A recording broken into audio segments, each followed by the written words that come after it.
Bonsoir à toutes et à tous, vous regardez Bienvenue en Ile-de-France sur le Figaro TV. Comme tous les soirs, nous ouvrons cette émission avec une page de notre actualité. Au programme aujourd'hui, la Gaieté Lyrique qui est fermée déjà depuis mi-décembre et qui s'apprête certainement définitivement à fermer ses portes d'ici vendredi. En cause, l'occupation de ces locaux par les jeunes migrants déjà depuis plusieurs semaines. Si aucune solution n'est trouvée, la direction quittera les lieux. Voilà, c'est ce qui va être évoqué. Alors quelle solution? Comment attirer l'attention des autorités? Est-ce que l'établissement culturel va-t-il fermer ses portes? On en parle avec nos invités spéciaux d'aujourd'hui. En culture, la valse des pingouins, un grand classique du théâtre burlesque qui fait son retour sur scène au Théâtre des Nouveautés. Alors la comédie musicale déjantée qui promet rire, rythme, situation rocambolesque, une pièce signée Patrick Audecoeur, notre invité du jour en compagnie d'un comédien, Philippe Beglia. Histoire, le 4 mars 1832, il y a donc 193 ans. Donc demain mourrait le déchiffreur des hiéroglyphes, Champollion, qui va, on va tout découvrir sur ce personnage fascinant avec Geoffroy Caillé, rédacteur en chef du Figaro. Mais tout de suite, l'actu du jour.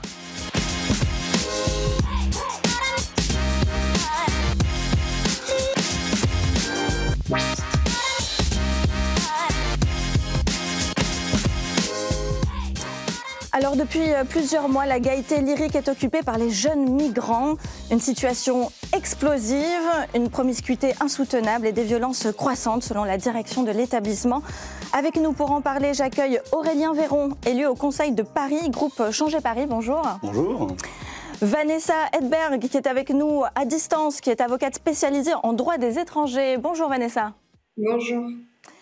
Et également Nicolas Pouvremonti, donc vous êtes le cofondateur et directeur de l'Observatoire de l'immigration et de la démographie. Bonjour. Bonjour. Alors on a également contacté, évidemment, vous pouvez vous en douter, la mairie et la Gaieté Lyrique, mais ils ont décliné notre invitation. Thomas Hannequin, bonjour. Bonjour Alexia. Vous êtes donc chroniqueur au Figaro TV, vous êtes là pour nous faire un petit point sur la situation actuelle. Est-ce que vous pouvez nous expliquer ce qui se passe? Eh bien, pour comprendre la situation, Alexia, il faut revenir quelques mois en arrière. On est plus précisément le 10 décembre 2024. Environ 200 migrants mineurs à la rue sont entrés dans la Gaieté Lyrique pour demander un toit du fait des températures compliquées ces derniers mois qu'on a pu connaître en France et à Paris. Un mouvement qui a été appelé et soutenu par le collectif des jeunes du parc de Belleville. Au même moment, dans la salle de spectacle parisienne, se tenait une conférence sur l'accueil des réfugiés organisée par la Croix-Rouge. Alors, comment ça se passe à l'intérieur ?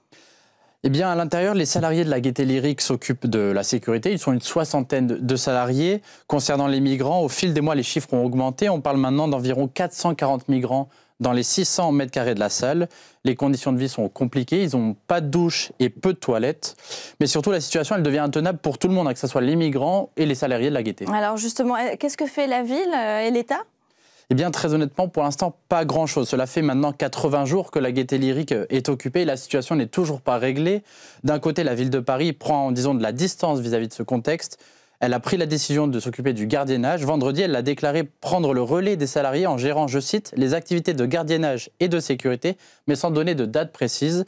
Du côté de l'État, le silence demeure. La mairie de Paris a appelé l'État à agir pour reloger ces jeunes.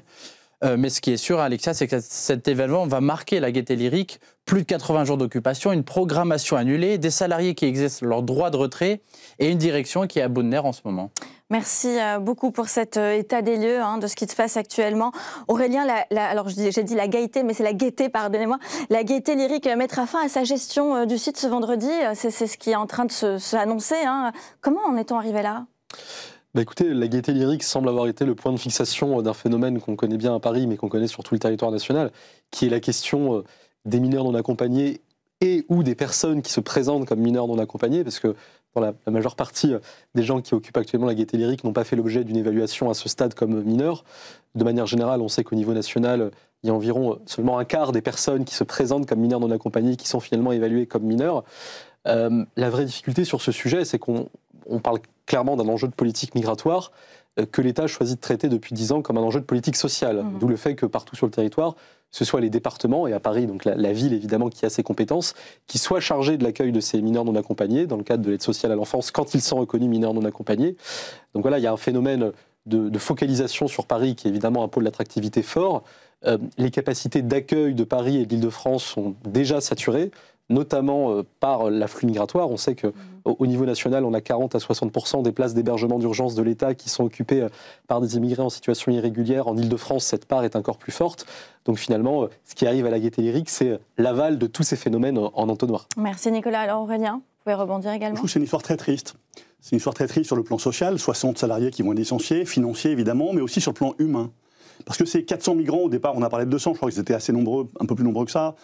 La préfecture de police les a très vite déclarés majeurs, mais ce sont des jeunes ou moins jeunes, mais de jeunes adultes, en tout cas pour la préfecture de police, migrants qui sont là, instrumentalisés par des associations qui se prétendent humanitaires et donc qui font non pas de l'accueil leur mission, mais de la visibilisation de ces migrants. C'est-à-dire ils veulent les montrer, les confronter au grand public en espérant que le grand public va les prendre en empathie.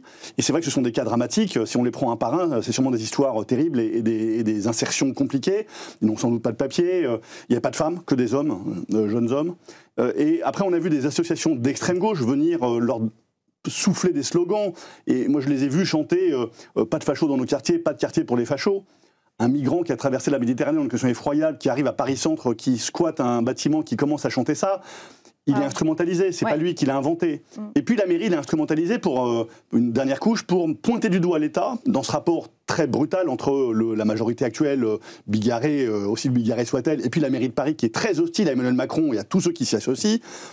Et donc la mairie se sert de ces migrants pour dire « Regardez, l'État ne fait rien », une fois de plus. Mais la mairie elle-même a des outils. Quand des campements se multiplient dans le centre de Paris et qu'elle a un temps de délai, un délai de latence, un délai court pour déclarer la flagrance et dire aux migrants qui s'installent avec des campements « Non, ne restez pas là, c'est pas sain pour vous, c'est pas sain pour le quartier, on ne sait pas gérer, donc vous devez partir », elle les laisse s'ancrer, durer, et elle laisse l'ambiance dégénérer. Dans ces 10 000 m², parce qu'on parle d'un amphithéâtre de 600 m², mais l'espace de la Gaîté Lyrique, c'est 10 000 m². C'est 3 700 000 € de subventions municipales annuelles qui ont été dilapidées. C'est un gâchis terrible et une mise en danger des migrants. D'abord, il y a beaucoup de bagarres entre eux. On a quelques vidéos qui circulent de bagarres dans le square juste en face, à coups de bâtons, de clans, d'ethnies. Enfin, c'est très compliqué. Ce sont des jeunes qui sont dans une situation effroyable, avec des mafias, avec des clans, des parrains. Donc c'est violent, c'est brutal. Il y a eu un départ d'incendie. Les pompiers sont intervenus pour éteindre l'incendie. La police a dû les accompagner pour sécuriser les pompiers. Donc la crainte, c'est que ces 10 000 m², ils brûlent. Et pour conclure, il y a quand même un jugement d'un tribunal administratif qui a demandé l'évacuation des lieux.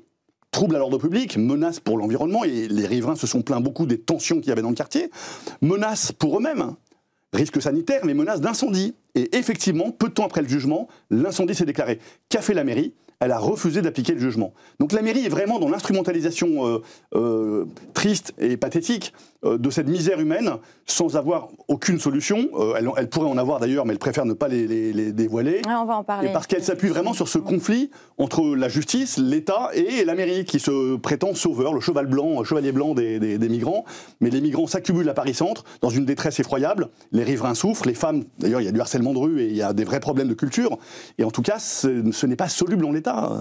Et on ne peut pas non plus cautionner l'occupation illicite d'un bâtiment pareil, culturel, subventionné, municipal, et dire ils vont passer devant les autres alors qu'ils n'ont pas de papier, qu'ils squattent un endroit, qu'ils ont dégradé, qu'il y a des violences, et on va leur donner priorité sur d'autres migrants qui ont besoin d'être accompagnés. Enfin, à un moment, la logique...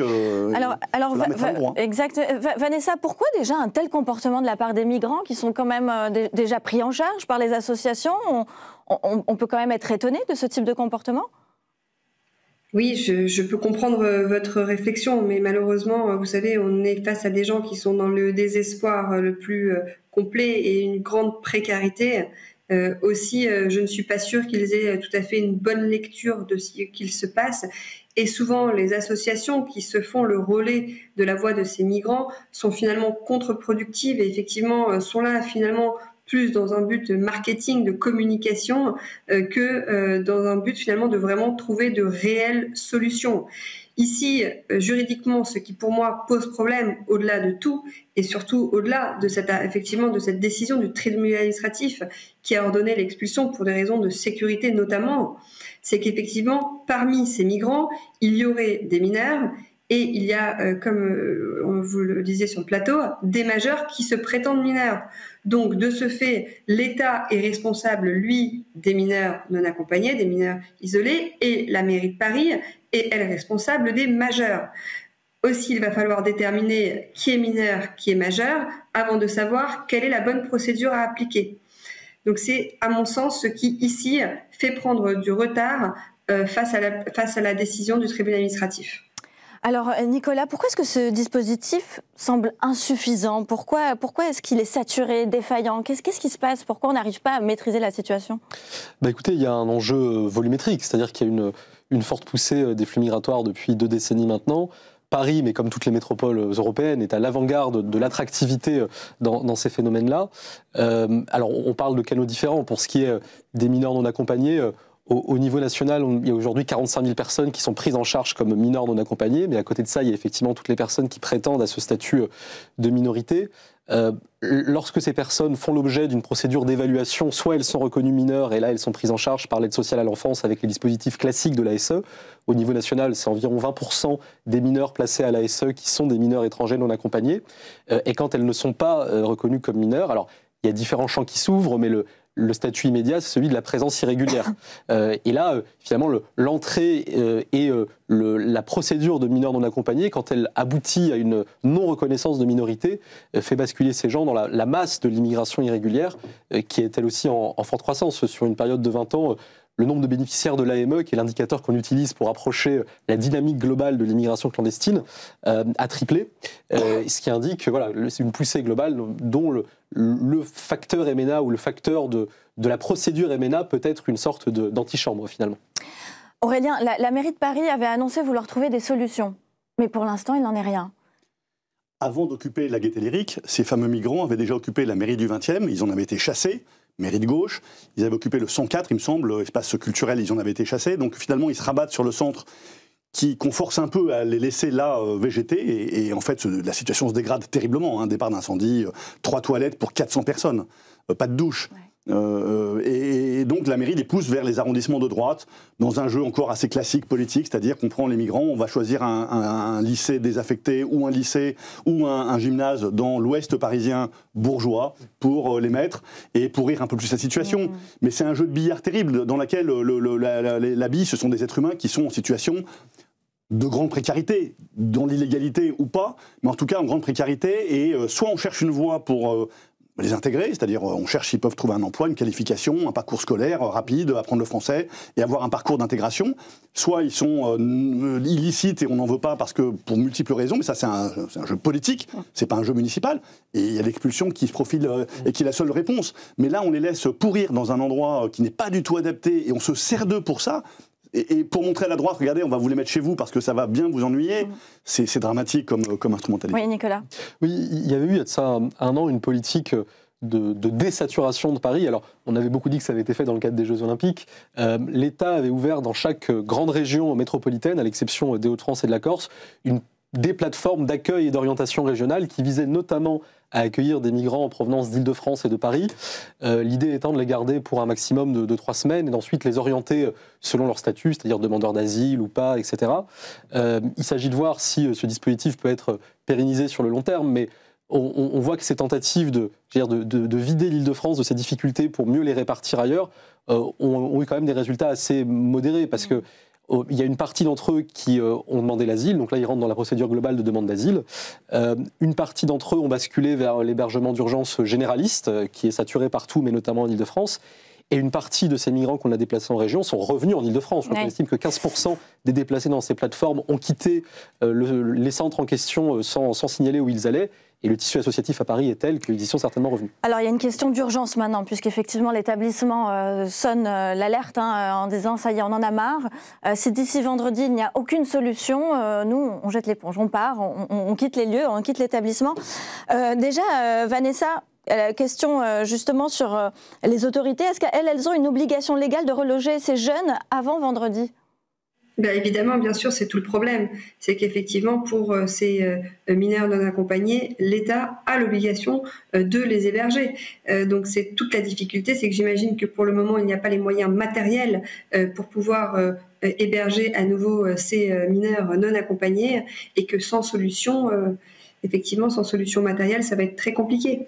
On sait bien que souvent même des hôtels sont réquisitionnés dans ces cas-là pour pouvoir les héberger, mais faut-il encore que les autorisations soient obtenues? C'est des procédures très longues sur lesquelles il peut y avoir des recours.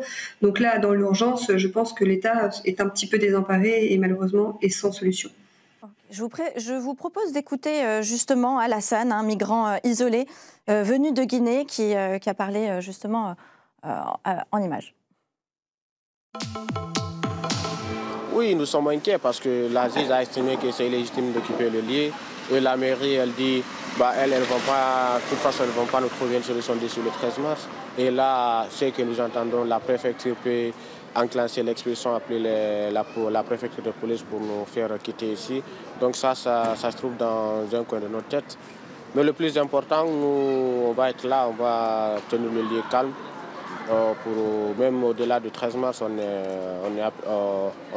va rester. Voilà, on va tenir le lieu calme, même au-delà du 13 mars, on va rester. Compliqué à gérer cette situation, n'est-ce pas? La Gaieté Lyrique s'appelle la fabrique de l'époque, elle est née pour, en partie, accueillir les migrants. Et dans l'assemblage hétéroclite qui associe Arte, qui associe l'ONG Singa, l'ONG Singa avait pour vocation d'accélérer l'inclusion des personnes qui arrivent et changer les regards de celles et ceux qui sur l'immigration pour être dans l'inclusion des personnes nouvellement arrivantes. Là, on a une leçon d'angélisme, d'associations qui vivent très grassement de subventions publiques et qui sont complètement dépassées, qui ne contrôlent rien, qui ne savent pas du tout comment gérer le problème. Donc on leur donne énormément d'argent pour attirer et faire de l'inclusion. Ça se finit en drame. Et finalement, ça a un effet presque repoussoir. Au lieu de chercher des solutions au cas par cas, pas d'hébergement d'urgence qui à court terme coûte très cher et les loge mais ne consiste pas du tout un parcours d'inclusion. Au lieu de chercher des solutions vers l'emploi, vers l'intégration de la langue, etc., ou en tout cas vers un parcours d'obtention d'une carte, en fait on les trimballe d'un endroit à l'autre et donc c'est dramatique et c'est insoluble. Oui, Vanessa, justement, est-ce que ces migrants ont une volonté d'intégration, de suivre un programme? Est-ce qu'ils sont ouverts à certaines solutions ou est-ce qu'ils suivent corps et âme, j'ai envie de dire, les associations qui, visiblement, ont l'air de plutôt les manipuler? Vous savez, la priorité de ces migrants, c'est de travailler, de gagner leur vie et de pouvoir, évidemment, s'insérer par le travail dans la société française. C'est évidemment leur souhait le plus cher et c'est la raison pour laquelle ils sont venus en France bien souvent pour espérer un avenir meilleur dans le travail, pas du tout pour dépendre de ces associations ou même de l'État. Donc effectivement, pour ceux qui ne sont pas mineurs et qui sont majeurs et qui seront révélés majeurs dans les jours qui viennent, il y a des procédures qui sont mises en place pour ce faire, eh bien la seule façon de les intégrer, ça sera le travail. Mais vous savez bien que c'est pas possible de travailler sans titre de séjour valable et que pour espérer être un jour régularisé, il faut déjà, depuis la circulaire Retailleau, 7 ans de présence en France et de pouvoir prouver 7 ans de présence en France. La seule solution pour eux, ça serait évidemment de faire une demande d'asile et c'est souvent ce qui est fait, ne serait-ce que pour tenter de savoir si effectivement le statut de réfugié pourrait leur être accordé. Alors même que parfois ils ne sont pas éligibles à un tel statut ou bien s'ils sont éligibles, ils n'ont pas toujours les éléments de preuve pour pouvoir prouver qu'ils peuvent bénéficier de ce statut de réfugié. Alors, il nous reste 1 minute, messieurs. Qu'est-ce qu'on pourrait lancer en termes d'alerte, de conseils? Qu'est-ce que les pouvoirs publics, la mairie peut faire? Nicolas? La vraie difficulté, c'est que la mairie, comme toutes les collectivités locales sur le reste du territoire, ce sont les départements qui gèrent ce phénomène des MNA et des personnes qui se prétendent MNA, arrivent finalement très au bout de l'entonnoir. Le vrai sujet, c'est celui des flux générés par ce statut de MNA. Évidemment, la protection de l'enfance, c'est un droit fondamental reconnu dans l'ensemble du monde démocratique. Il n'en demeure pas moins que les conditions inhérentes aujourd'hui au statut de MNA sont telles qu'on est, comme sur l'asile, sur un type d'immigration à propos duquel le politique n'a plus de contrôle volumétrique, si vous voulez. Et donc, on court après l'ouverture de places, on court après l'ouverture de centres ASE pour les gens qui sont vraiment mineurs, mais la question fondamentale, c'est celle des flux migratoires, et les collectivités, à ce stade, sont condamnées à gérer les conséquences, comme on le voit à la Gaîté. Aurélien, qu'est-ce que la préfecture peut faire ? La préfecture de police peut évacuer conformément au jugement. La préfecture de région peut les loger de manière immédiate et dans l'urgence, mais les solutions, c'est des solutions politiques de long terme. Aujourd'hui, les flux sont tels que je crois que la mairie doit surtout arrêter d'être angélique et arrêter de subventionner des associations qui vivent de cette misère. Non seulement ils en vivent, mais ils l'instrumentalisent. Et je crois qu'on arrive au bout de la logique de les montrer et de les mettre en avant et de finalement les faire pousser à l'affrontement entre les habitants de Paris et ces migrants qui ne comprennent pas les règles du jeu, qui sont là et qu'on pousse avec des autocollants qu'on a vus sur la Gaîté Lyrique, halte au fascisme, non à l'État raciste. L'État est, à un moment, quand on habite Paris, on ne se sent pas dans un État raciste. C'est très compliqué comme sujet, mais on ne peut pas être dans l'affrontement comme ça. Qu'est-ce qui se passe pour la Gaîté si justement il n'y a pas de solution? Elle ferme? C'est quoi l'avenir? Parce qu'on peut aussi se poser la question de l'établissement. La mairie prend des très gros risques, parce que si demain un nouvel incendie consume les 10 000 m² d'un établissement qui a un siècle et demi d'existence, elle sera pénalement responsable de ne pas avoir respecté un jugement, de ne pas avoir évacué et d'avoir laissé ce bouillonnement dangereux et insalubre prendre des risques avec le patrimoine des Parisiens. Et le risque pour les salariés ? À eux, leur job est fini. Là, je pense qu'ils ont accueilli les migrants au départ avec le sourire, c'est formidable, ils sont bienvenus chez nous. Ils se rendent compte en décembre qu'en janvier, qu'ils sont au bord du gouffre financier et qu'ils risquent de perdre leur job. Et là, c'est trop tard. Et aujourd'hui, ils reconnaissent que c'est... D'ailleurs, ils se sont mis en retrait parce qu'ils sont en danger dans la Gaîté Lyrique. Et le projet tombe de vendredi, donc ils rendent la concession et tout le monde est licencié. Donc ça, c'est un gâchis social monumental. Vanessa Hedberg, est-ce que vous pouvez nous dire si les migrants sont conscients en fait de cette situation pour les Français, les Franciliens, les Parisiens? Comment ils se sentent vis-à-vis des conséquences qui sont en train d'avoir lieu? Est-ce qu'ils en sont conscients? Est-ce que les associations leur en font part? Comment ça se passe de leur côté? Je pense, pour être très sincère avec vous, que la seule proximité qu'ils ont, c'est leur état de précarité, et ils sont en fait, il faut comprendre qu'ils sont dans une dynamique de survie. Là, ils ne sont pas en train de vivre, ces gens-là, ils sont en train de survivre. Pour beaucoup, comme il me le dit souvent, ils reviennent de l'eau, ils sont venus par la mer, ils ont risqué leur vie pour venir en France pour un avenir qu'ils espèrent meilleur.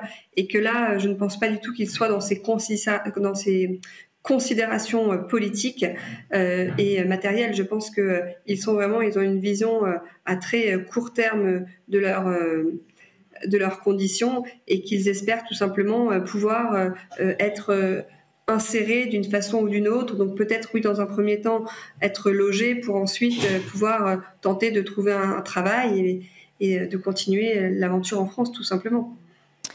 Aurélien Véron, comment peut-on essayer de ne pas faire en sorte que cette situation se reproduise ailleurs? Comment on peut éviter?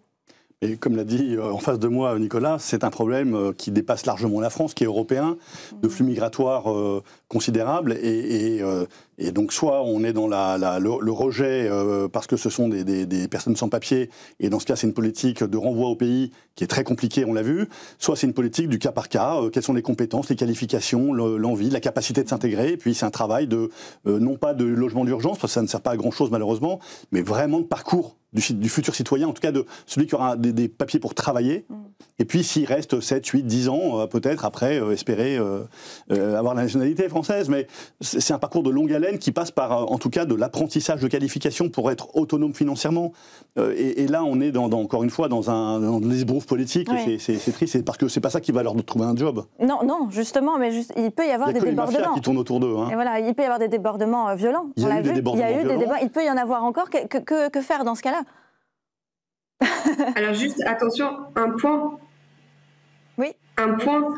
Effectivement, depuis la nouvelle circulaire Retailleau, je vois donc que vous êtes conseiller de Paris LR, vous savez bien que la nouvelle circulaire donne maintenant pour instruction au préfet de ne pouvoir délivrer pour premier titre de séjour qu'à des personnes qui sont en mesure de prouver qu'elles sont en France depuis 7 ans. Parce que je vous entendais dire que dans 7-8 ans, elles pourraient espérer avoir la nationalité française. Déjà, il faut savoir qu'avoir la nationalité française, quand on est rentré de façon irrégulière sur le territoire français, c'est mission impossible. Et maintenant, avec la nouvelle circulaire Retailleau, Elle est revenue sur la circulaire Valls qui permettait aux étrangers qui travaillaient depuis 24 mois et qui étaient en mesure de justifier d'à minima 3 ans de présence en France, de pouvoir obtenir un titre de séjour et une autorisation de travail après 3 ans de présence en France. Désormais, M. Retailleau a mis les entreprises et ses salariés, qu'on soit de gauche ou de droite, je vais vous dire, autour de moi, j'ai énormément de gens de droite qui me demandent de régulariser des étrangers sans papier parce que malheureusement, pour pouvoir faire face à la main-d'œuvre de leur entreprise, ils n'ont d'autre choix que d'avoir recours à cette main-d'œuvre étrangère. Et ici, maintenant, avec cette nouvelle circulaire, ils ne pourront pas espérer avoir un titre de séjour avant les 7 prochaines années, sachant que les demandes sont excessivement longues en ce moment du fait de l'incurie de la préfecture. Ils ne pourront espérer avoir un titre de séjour pour travailler avant au moins 8 ans. Donc je pense que cette circulaire est venue mettre à mal la situation des employeurs, mais aussi la situation de ces gens-là qui ne demandent qu'à travailler et qui malheureusement parfois pour travailler n'ont d'autre choix que d'avoir recours à de faux papiers, mais pas encore une fois avec une avec une intention de pouvoir violer la loi et de commettre un délit en utilisant ces faux papiers, mais vraiment avec le seul but de pouvoir travailler. Donc je pense que cette circulaire Retailleau est vraiment venue mettre à mal la situation des employeurs et de ces migrants. Nicolas Pouvremonti, on parle aussi des associations. Est-ce qu'elles n'ont pas un rôle à jouer justement d'intermédiaire et puis pour plutôt calmer les choses et trouver des solutions et non pas enflammer la situation? Est-ce qu'on ne pourrait pas peut-être travailler de plus près avec elles? Hélas, dans le tissu associatif parisien, il y a un certain nombre d'associations dont ça n'est pas du tout l'optique. Dans l'optique est plutôt de faire du bruit, de jeter la lumière sur un combat qui est celui de ces migrants qu'ils encadrent à des fins politiques. Il y a d'autres associations beaucoup plus institutionnelles qui ont des délégations de services publics, qui gèrent des centres d'accueil pour demandeurs d'asile, qui gèrent des centres d'hébergement divers et variés. Mais il y a aussi des associations subversives, disons-le. C'est aussi elles qu'on retrouve à la manœuvre quand des campements de migrants émergent dans un quartier ou l'autre de Paris. C'est-à-dire mettre un campement de migrants sur la place de la République ou devant le Conseil d'État, c'est une opération d'agit-prop, si vous voulez. C'est rendre visible en plein cœur de Paris, avec l'assurance que les caméras viennent, un combat qui est, pour reprendre les termes employés par ces associations, celui de l'accueil inconditionnel de l'immigration. C'est un combat qu'on est libre de porter, mais qui ne peut pas se faire indéfiniment au détriment de l'ordre public, y compris dans ses conditions de sécurité les plus élémentaires. Aurélien Véron, qu'est-ce que vous pouvez également conseiller peut-être à ces associations, peut-être pour qu'elles prennent un peu plus un rôle de modérateur et non pas justement de lanceur d'alerte, d'autant plus? J'ai l'impression que le cas est... Je n'ai pas grand-chose à ajouter, oui. Parce que le rôle d'une association, c'est de favoriser un parcours vers l'intégration par le travail, par les valeurs de la République. Parce qu'on parle d'économie, oui, beaucoup de restaurateurs aimeraient bien avoir leur cuisinier régularisé. Oui. Bon, mais c'est pas ça qui fait l'intégration. Et quand j'entendais un ministre de la Justice dire oui, qu'est-ce que vous ferez? Vous n'aurez plus de femme de ménage si vous n'avez pas d'immigrés. Mais l'immigration, c'est pas seulement ça, c'est des médecins. Donc il y a un vrai problème de papier pour des médecins, des architectes, des gens qui ont des compétences, des qualifications et qui sont dans un parcours d'immigration. Donc ces associations, soit elles s'orientent vers l'intégration par le travail et les valeurs et la laïcité et l'égalité homme-femme et le respect des LGBT. Soit elles font de l'agitation politique et du bruit pour confronter les Français à une réalité cruelle et leur montrer que la misère, ils doivent l'assumer. Et les Français, ils sont pas prêts. Et le résultat, c'est qu'aujourd'hui, il y a une tendance française à dire on arrête parce qu'on peut plus. On n'est pas outillé quand on est citoyen pour accueillir en bas de chez soi des campements dont les gens sont violents, parfois entre eux, en rapport aux femmes assez particulier, parce qu'on n'en a pas parlé beaucoup, mais il n'y a que des hommes. Moi, j'ai assisté à un campement face à l'école Saint-Méry, il n'y avait que des femmes au départ. Les femmes, au bout de 2-3 mois, ont été virées par les hommes, et depuis, il n'y avait que des hommes jusqu'à ce que je fasse évacuer le campement. Des hommes ont viré les femmes, donc il s'agit aussi de peut-être privilégier les femmes et les familles avec enfants, et que les hommes sont peut-être moins prioritaires. Bref, il y a un aspect culturel, il y a des aspects de valeur, il y a des aspects d'intégration de la vie en commun. Et c'est pas en squattant une gaieté lyrique et en hurlant des slogans antifascistes qu'ils vont s'intégrer en France. Merci beaucoup Aurélien Véron, Vanessa Hedberg et Nicolas Pouvremonti pour cet échange. On espère que la situation va s'améliorer très très vite. Merci beaucoup. On passe à la culture.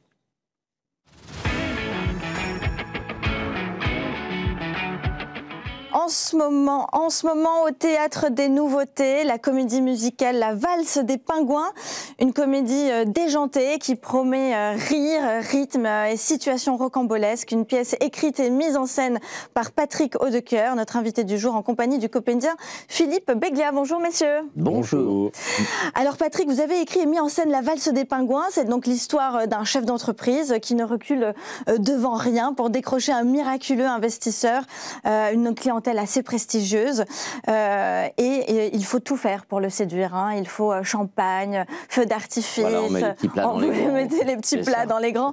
Comment vous est venue l'idée de cette comédie musicale? On va dire ça, c'est la base de la pièce, parce qu'après il y a d'autres histoires qui viennent oui, c'est les petites histoires dans la grande histoire qui est assez ahurissante. Et l'idée m'est venue avec... quand j'étais petit, j'avais vu le film The Party de Black Edwards, et je me suis dit, tiens, il faut que je refasse une soirée comme ça qui tourne à la catastrophe.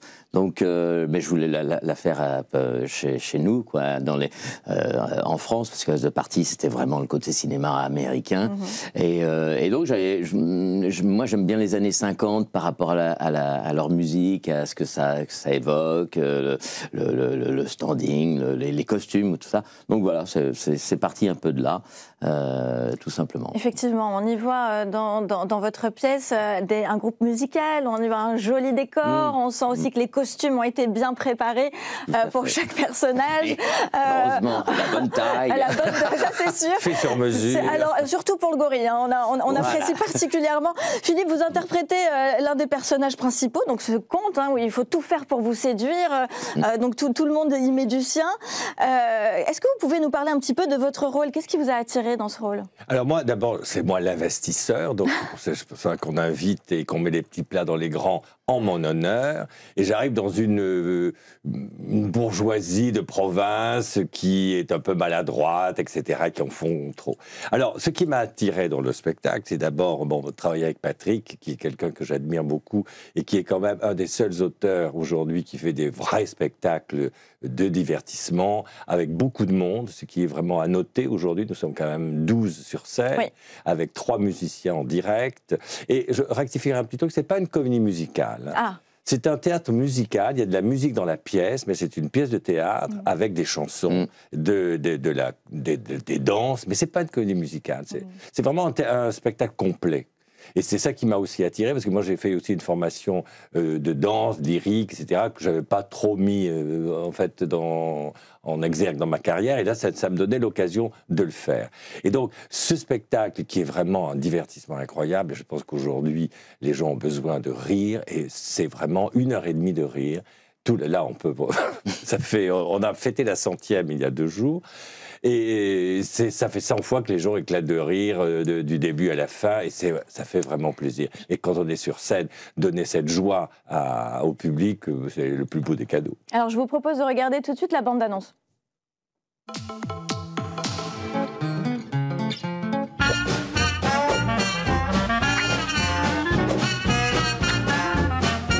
Splendide votre costume, Gaëtan. C'est le signe des grandes maisons, surtout à soir comme aujourd'hui, où nous recevons les gens de la haute. Alors j'ai vérifié moi-même le système, tout fonctionne à merveille. Parfait. Et il faut absolument séduire le comte avec nos bottes. Comte, aimez-vous les feux d'artifice? Enfin, qui n'aime pas les feux d'artifice? Par ici, par là, oui, voilà, comme ça. Vous avez réinitialisé le stabilisateur de poussée? Bah oui, bien sûr, oui. Qu'est-ce qu'elle raconte? Je sais pas. Oh. Vous inquiétez pas, tout va s'arranger. Ça va pas être une soirée facile. Alors, c'était pas une soirée facile, mais nous, ça a été un très très bon moment quand on le regarde. Effectivement, on rigole des premières minutes jusqu'à la fin. Donc, comme vous avez pu le voir, on y voit sur scène beaucoup de... Voilà, on a vu des musiciens, on voit des feux d'artifice, des gorilles, des comédiens. Ils sont très nombreux, ils ont des talents, tous très diversifiés. Ils savent tous quasiment chanter, ils savent bien danser également.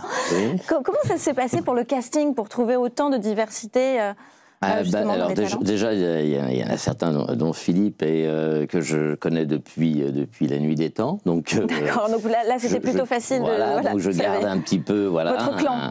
un petit groupe comme ça. Et puis après, ça se fait par audition, par bouche à oreille, pour savoir. Là, je me suis même dirigé vers un petit peu vers des comédiens qui étaient dans la comédie musicale pour pouvoir nous soutenir au niveau chant.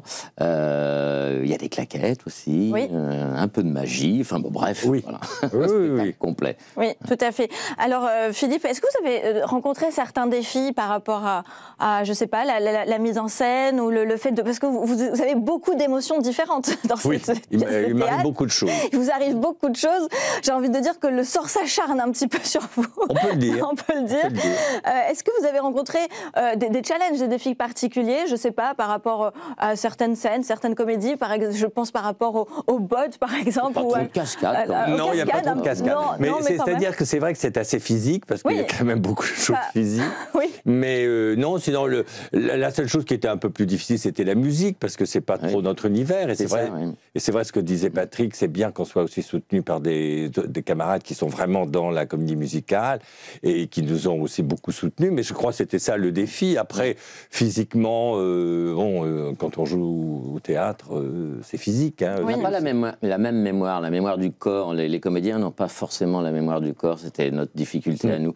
Pour la danse, pour mémoriser. Il fallait mémoriser quand même. Voilà. Et pourtant, il n'y a pas que ça, c'est saupoudré. Hein, je veux dire, la musique, vraiment, c'est des petits extraits qu'on passe comme ça, mais ça fait partie du rythme de la pièce, et c'est vraiment indispensable qu'il y ait ça. Et nous, on s'est glissé dedans aussi. Voilà, comme nos camarades chanteurs se sont glissés aussi dans la comédie. Voilà, donc tout ça, c'est très bien passé. Alors, il y a quelque chose qui est assez marquant dans cette pièce également, c'est qu'il y a donc... la fille de cet entrepreneur qui cherche absolument à vendre ses bottes, mais cette fille qui a des problèmes de locution, mais qui a finalement une capacité linguistique assez forte, qui arrive à la fois à parler avec un langage incompréhensible, mais un petit peu compréhensible quand même.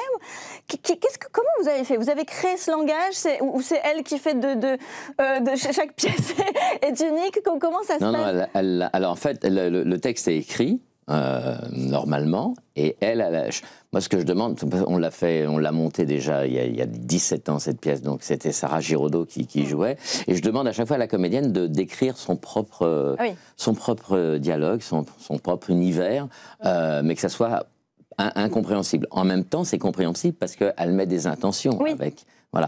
Donc, mais c'est elle qui... Et chaque soir, elle dit la même chose. Il n'y a pas d'improvisation. D'ailleurs, dans l'édition qui va paraître, j'ai repris son dialogue et j'ai mis les deux. Comme ça, on peut lire et en même temps comprendre ce qu'elle dit. Oui, parce que c'est assez impressionnant. Effectivement, on se rend compte qu'il y a un gros travail quand même. Oui, elle ne pourrait pas faire n'importe quoi. Il y a un énorme travail derrière d'interprétation, de phonétique, de quelque chose qui s'apprête vraiment à de la recherche linguistique qui est assez poussée, parce que pour qu'on puisse rire de sa mauvaise élocution, mais à la fois la comprendre, et puis et savoir qu'il y a donc ce majordome qui est le seul à la comprendre.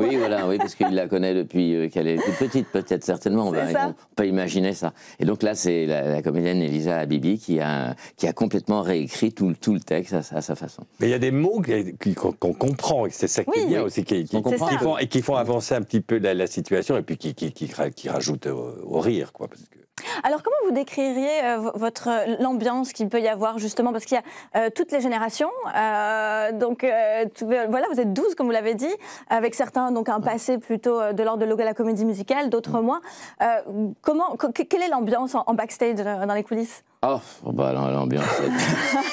Vous connaissez les collégiens? Voilà, c'est ça. Il y a un petit peu un côté... Il y a un côté un peu colonie de vacances, et puis ce qu'il y a de formidable, c'est que c'est la troupe. D'accord.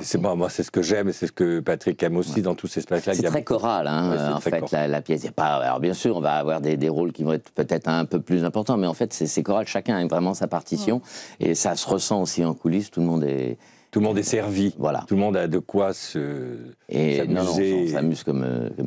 en même temps, il y a une rigueur quand on est sur scène, même si des fois, de temps en temps, on peut s'amuser un peu, mais il y a une rigueur. Autrement, en coulisses, il n'y a pas de rigueur. Non, en coulisses, on s'amuse beaucoup, mais c'est vrai que les spectacles comiques demandent énormément de rigueur, sinon c'est n'importe quoi. Et c'est vrai que c'est très difficile, la comédie. C'est comme une horlogerie, c'est vraiment... Parce que faire de la rigueur dans la comédie, c'est ça qui paraît un petit peu paradoxal. non, pas du tout. Mais justement, en fait, c'est là où on voit la force de la rigueur pour faire rire, en fait. Ça se joue à une respiration et on n'a pas le rire. Ah oui, exactement. Et tout le monde rigole dans la salle, que ce soit les enfants, les personnes plus âgées. Oui, alors après, c'est ça qui est assez formidable. Tout le monde rigole pas tout le temps au même moment, mais des fois, il y a des moments où tout le monde rigole tout le temps. Enfin, ça se... Comme dans une comédie. Oui, mais surtout que ça va crescendo, quoi. Ça part, ça s'arrête jamais, ça part de rire. Après, c'est le délire. Parce que... Moi, je ne sais pas si, en tant que spectateur, je verrais ça, je me dis, mais où ils vont déjà, voilà. Parce que c'est une sorte de théâtre qui n'existe plus vraiment. Le théâtre musical, c'était dans des pièces de Feydeau ou même La Biche. Ou La Biche, il y avait toujours un petit peu de musique dedans. Et ça, on l'a arrêté pour faute de moyens, parce qu'il fallait des musiciens sur scène. Et donc là, on fait merci à Pascal Legros, notre producteur, d'avoir relancé ça, parce que c'est un théâtre qui est vraiment festif. De venir voir des gens chanter et jouer la comédie, parce qu'on n'a pas besoin d'avoir des belles voix. Les filles ont des belles voix. Et puis on a aussi un comédien qui a... Ce qu'il faut, c'est chanter juste. Par rapport aux chansons, justement, vous avez fait appel à des professionnels pour tout écrire, pour faire la musique. Comment ça s'est passé? Alors non, il y a des chansons des années 50 qui étaient des tubes de l'époque. Il y a 2 chansons originales qui ont été écrites par Isabelle Spade et Vincent Precioso. Vincent Precioso, directeur musical, il a refait toutes les adaptations et il a fait les arrangements. Donc il y a un petit mélange comme ça. On a, je sais pas, il y a une chanson de Charles Trenet, par exemple.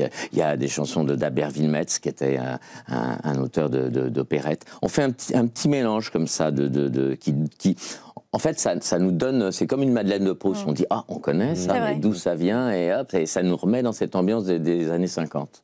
Alors vous jouez justement ce rôle aussi à la fois très attachant de cet amant finalement qui n'est pas un amant, qui est amoureux plutôt de la fille et pas de la mère. Oui, qui est surtout l'ingénieur qui invente les bottes qui ne vont pas marcher.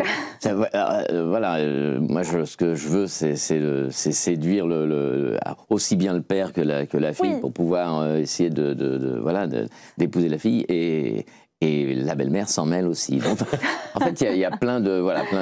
On est dans un Feydeau avec plein de petites histoires qui viennent s'imbriquer dedans.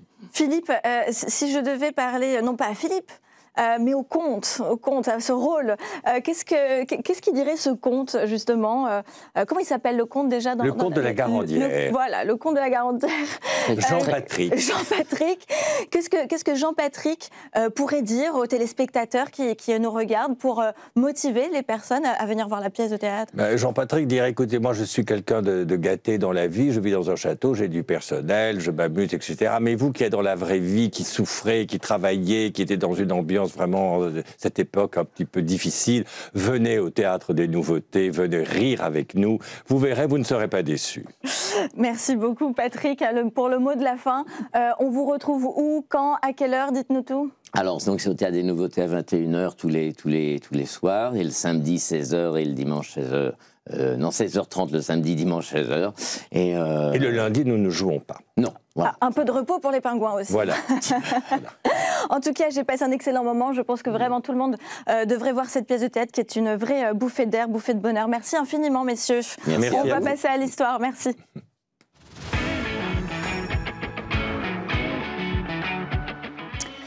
Alors, le 4 mars 1832, il y a 193 ans, demain, Champollion, le déchiffreur des hiéroglyphes, mourrait à Paris. On connaît Champollion comme l'homme qui a déchiffré les hiéroglyphes, mais on ne connaît pas son histoire, qui est finalement un personnage parisien. Alors bonjour, vous êtes avec nous justement, vous êtes au travail au Figaro de l'Histoire, Geoffroy. Est-ce que vous pouvez nous raconter un petit peu cette histoire? Bien sûr, effectivement. Champollion, on pense à Champollion l'Égyptien, mais Champollion est mort à Paris. Il est mort le 4 mars 1832, 4 rue Favard, c'est-à-dire pas très loin des locaux du Figaro, en face de l'Opéra Comique. Et il est mort à seulement 41 ans. On n'est pas tout à fait sûr de la cause de sa mort. On se demande s'il n'aurait pas été emporté par l'épidémie de choléra qui sévissait à Paris au début du mois de mars 1832, qui va faire 18 000 morts dans toute la ville dans les 6 mois qui vont suivre. Mais d'autres disent qu'il a pu rapporter une maladie d'un voyage en Égypte, ou même qu'il aurait eu la maladie de Charcot. Quoi qu'il en soit, Champollion est mort à Paris, mais surtout c'est à Paris et pas en Égypte, contrairement à ce qu'on pourrait penser, qu'il a il a fait cette découverte prodigieuse du déchiffrement des hiéroglyphes. En septembre 1822, après des années de recherche, il a réussi en réalité, on le voit très bien à l'écran, à découvrir la clé de cette langue mystérieuse, les hiéroglyphes égyptiens, dans une maison qui se trouve rue Mazarine, c'est-à-dire derrière l'Institut de France, immeuble qui existe toujours et sur lequel on a posé cette plaque qui immortalise cette découverte. Il a enfin, après donc des années de recherche, je le disais, 28 rue Mazarine, réussi à percer dans son appartement parisien l'énigme des hiéroglyphes. Mais c'est quand même fou! C'est quand même dingue. Est-ce qu'on a au moins une petite info de comment il a fait pour détecter ces hiéroglyphes? Alors, je vais vous en parler. Ça a été une longue histoire. Oui. Mais pour ça, il faut remonter dans le temps. Parce qu'effectivement, Champollion n'est pas parisien au départ. Il est né à Figeac, dans le Lot, en 1790. On peut encore visiter sa maison qui est devenue un musée. Son père est un libraire relativement prospère et qui lui permet de faire des études. Et surtout, Champollion a la chance d'avoir un frère aîné qui s'appelle Jacques, qui a 12 ans de plus que lui, qui est aussi son parrain et qui va un peu le prendre sous son aile. C'est le contraire de l'aîné pénible. C'est celui au contraire qui va l'aider à grandir, qui va l'emmener à Grenoble pour faire des études supérieures. Mais il faut dire que même du temps où il était à Figeac, Champollion, Jean-François Champollion, donc celui qui nous intéresse, avait réussi déjà quelque chose d'extraordinaire. Il avait appris à lire tout seul. Il avait 6 ans et il connaissait une prière chrétienne par cœur, le Notre Père probablement, et il l'a comparé par rapport au texte écrit qu'il y avait sur son livre de messe. Et de cette façon-là, il a appris à reconnaître la forme des mots, la forme des lettres, et de là, la façon de former des mots. Donc, un petit génie déjà. Mais c'est un petit génie, et je trouve que souvent on parle un peu de don des langues de façon abusive. Dans le cas de Champollion, c'est tout à fait mérité. Vous allez voir que vraiment, il a brûlé les étapes dans ce domaine-là. Donc il part à Grenoble avec son frère pour faire des études supérieures. À 9 ans, il maîtrise déjà le latin et le grec. Et il se met au lycée à 11 ans à étudier l'hébreu en plus. Et il commence aussi à s'intéresser à l'égyptologie. Alors c'est intéressant parce que on est 10 ans après l'expédition d'Égypte de Bonaparte, donc c'est la grande vogue de l'égyptomanie en France. Et tout le monde parle d'Égypte. On pense que c'est Joseph Fourier, le préfet de l'Isère, qui est un ami de son frère, qui l'a initié à l'égyptologie, qui lui a dit « il va falloir que vous penchiez là-dessus, parce que c'est quelque chose de très intéressant ». Et Champollion continue son chemin, et enfin, en 1807, il part à Paris, toujours sur les conseils de son frère. Et là, pour mettre à profit son don des langues, il se met à suivre l'école spéciale des langues orientales. Ouais. Il se forme aussi au persan, la langue de l'actuel Iran, et au copte. Et il découvre de nouvelles langues, et c'est là où il est vraiment formidable, parce que ce sont des langues qui sont très éloignées l'une de l'autre. Je pense par exemple à l'étrusque ou au chinois. Alors que quand on apprend des langues qui sont voisines, par exemple les langues latines, oui, évidemment l'apprentissage est plus facile. On est d'accord. Là, on voit vraiment qu'il a des dons exceptionnels pour maîtriser des langues aussi différentes. Et puis il se met surtout à s'intéresser aux inscriptions d'une certaine pierre de Rosette. Ah oui, la fameuse pierre qui est au British Museum, c'est ça? C'est celle-là. Alors justement, la pierre de Rosette, elle est liée à l'expédition d'Égypte de Bonaparte. Elle a été trouvée par un officier français dans le delta du Nil. Rosette, c'est une ville du delta du Nil, en 1799. Mais vous savez que l'expédition d'Égypte ne s'est pas terminée à l'avantage de Bonaparte. Bonaparte a dû partir précipitamment. Et ce sont les Anglais qui sont restés maîtres du terrain et qui ont remporté la pierre de Rosette et qui l'ont déposée dans les années qui ont suivi au musée du Louvre. Au musée du Louvre. Au musée de British Museum. Lapsus révélateur, qu'est-ce que ça serait bien que ça soit au musée du Louvre? En réalité, depuis 1802, la pierre de Rosette est au British Museum. Heureusement, des moulages avaient été faits et qui ont circulé parmi les savants européens et notamment les savants français. Et donc, qu'est-ce que c'est que cette pierre de Rosette? On la voit à l'écran. C'est une stèle, un fragment de stèle en réalité du IIe siècle avant Jésus-Christ. Sur le dessin là, on voit que la partie en noir, c'est la pierre de Rosette. La stèle devait être plus importante. Et ce qui est très intéressant, c'est que sur cette stèle, il y a un texte écrits en 3 langues différentes, le grec, l'égyptien démotique, c'est une version abrégée des hiéroglyphes, et les hiéroglyphes. Et très tôt, les savants ont compris que c'était un même texte qui était décliné en 3 séries. Alors, Champollion s'intéresse à la pierre de Rosette. Il a 18 ans, il se met à formuler 2 hypothèses. La première hypothèse, c'est que, par analogie avec les dialectes coptes qu'il a étudiés, l'écriture égyptienne ne comporte aucune voyelle. Cette hypothèse va se révéler juste.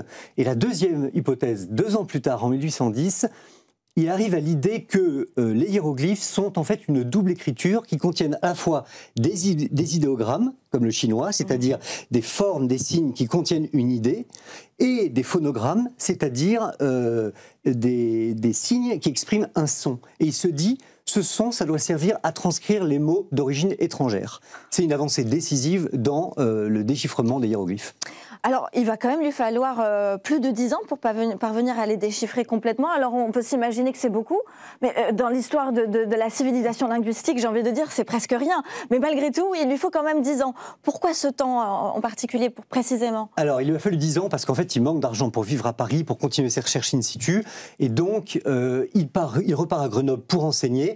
Mais l'avantage d'enseigner à Grenoble, c'est que ça le convainc encore plus qu'il faut qu'il trouve la clé des hiéroglyphes. Parce qu'il a le goût de la transmission et il se dit, sur cette langue, les hiéroglyphes, il y a une sorte de couvercle qui pèse, puisque depuis la fin de l'Empire romain, c'est-à-dire aux alentours du 4e, 5e siècle après Jésus-Christ, les hiéroglyphes sont une langue indéchiffrable. Personne n'a plus la clé. Et donc, si je veux continuer la transmission, il faut absolument que je parvienne à percer le secret. Et il rentre à Paris finalement en 1821, il s'est marié entre les deux, et là, il continue ses recherches, et il arrive à déchiffrer quelque chose de très intéressant, et c'est la dernière étape. Il déchiffre sur la pierre de Rosette, mais aussi sur l'obélisque de Philae, qui est une île au sud une île posée sur le Nil, au sud de l'Égypte. Il déchiffre le nom de Cléopâtre, et sur la pierre de Rosette, le nom de Ptolémée, 2 noms égyptiens. Et là, il se rend compte que s'il arrive à déchiffrer ces noms, c'est que les hiéroglyphes utilisent aussi des caractères phonétiques pour les mots égyptiens, pas simplement pour les mots d'origine étrangère, comme le grec par exemple. Et là, il se dit que vraiment la langue hiéroglyphique combine définitivement les deux, les dessins, les idéogrammes, et les sons, pour compléter tout ce que les idées seules ne peuvent pas exprimer. Et alors le 14 septembre 1822, c'est la grande affaire, il dit, on a envie de dire, il appelle son frère, il lui écrit « Je tiens mon affaire », c'est un peu le Eureka d'Archimède. Ouais. Il dit « Ça y est, j'ai enfin compris ». Et il ne perd pas de temps, il écrit ensuite à l'Académie des inscriptions et belles-lettres, on voit cette phrase qu'il écrit « Les hiéroglyphes sont une écriture tout à la fois figurative, symbolique et phonétique, dans un même texte, une même phrase, presque dans un même mot. » Voilà, c'est le secret des hiéroglyphes, c'est que cette langue combine ces 3 éléments qui étaient vraiment l'intuition de Champollion, mais il lui a fallu 10 ans pour y parvenir, étape après étape, et surtout en étudiant non seulement la pierre de Rosette, mais d'autres monuments égyptiens qui commençaient à être mis au jour en Égypte et qui commençaient à être connus en arrivant à Paris. Et autodidacte, donc on voit qu'il y a son grand frère qui est là pour le soutenir émotionnellement, psychologiquement, ouais, d'un point de vue professionnel aussi, mais il y arrive tout seul, c'est ça qui est quand même assez fou. Le monde entier connaît Léonard de Vinci, mais personne parle automatiquement de Champollion, qui est quand même, on peut dire, un génie, on est d'accord? C'est vrai que c'est un génie, alors heureusement, sa découverte va vraiment être appréciée pour ce qu'elle est. Hein. À partir du moment, et il a la très bonne idée d'en révéler la primeur à l'Académie des inscriptions et belles-lettres, qui est une institution officielle, donc il est aussitôt reconnu par un cortège de savants. Et ça, c'est décisif pour pouvoir être accueilli dans ce groupe de savants. Et donc, Champollion, quasiment du jour au lendemain, devient vraiment un savant en vue. Et le roi Charles X le charge en 1826 des collections égyptiennes du musée du Louvre. Et là, il va pouvoir déchiffrer encore plus de hiéroglyphes. Et surtout, enfin, il va pouvoir réaliser son rêve d'enfant, parce que je le disais, mais il n'avait jamais été en Égypte. Et enfin, en 1828, il va pouvoir partir en Égypte et là faire provision, faire moisson de hiéroglyphes pour en rapporter davantage, pour rapporter des objets et faire connaître vraiment cette belle langue égyptienne oubliée. Et puis il y a quelque chose d'extraordinaire, c'est qu'on l'a dit, on a commencé par la fin. Champollion meurt en 1832 à Paris, mais l'année suivante arrive place de la Concorde, l'obélisque offert par le vice-roi d'Égypte. On le voit sur la place de la Concorde. Le vice-roi d'Égypte offre à Charles X cet obélisque, et cet obélisque est érigé en décembre 1833, à peine plus d'un an après la mort de Champollion, comme le plus bel hommage vraiment que Paris et l'Égypte entière a pu mettre au pied du grand découvreur des hiéroglyphes. Voilà un bel hommage en tout cas que vous lui faites dans cette émission Bienvenue en Ile-de-France. Merci beaucoup, c'est la fin de cette émission. Je vous souhaite une excellente soirée à toutes et à tous, et puis vous allez retrouver demain Damien Canivez. Je vous remercie d'être avec nous sur le Figaro TV.